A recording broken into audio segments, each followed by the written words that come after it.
నీ గురించి కట్ తీసుకున్నావు. నా గురించి కట్ తీసుకున్నాను. నీ వల్లనే.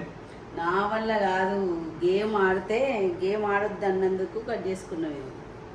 ఇంట్లోకి నుంచి వెళ్ళిపోతా అన్నందుకు కట్ తీసుకున్నాను. ఇంట్లో నుంచి వెళ్ళిపోతాను మళ్ళీ నువ్వు గేమ్ ఏ టైం వరకు ఆడుతున్నావునా?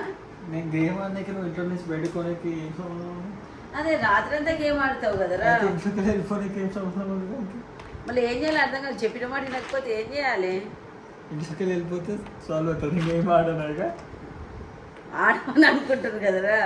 నువ్వు ఆడతావని అనుకోను కదా. ఇప్పుడు జీవితాంతం ఈ మరక ఇట్లనే ఉంటుంది. చెప్పుకొని తిరుగుతాను. ఈ మమ్మీ వాళ్ళని కట్ తీసుకున్నాను. ఎందుకు 5 మంది లవర్స్ ఒక్కొక్క లవర్కి ఒక్కొక్క గీత పెట్టినా అని చెప్తే అయిపోతుంది కదా. అట్లయితే ఈజీగా నమ్ముతారు. కానీ అది నిజం కాదు కదా. నిజం కాదని నీకు తెలిసి నాకు తెలిసి వాళ్ళకి తెలియదు కదరా.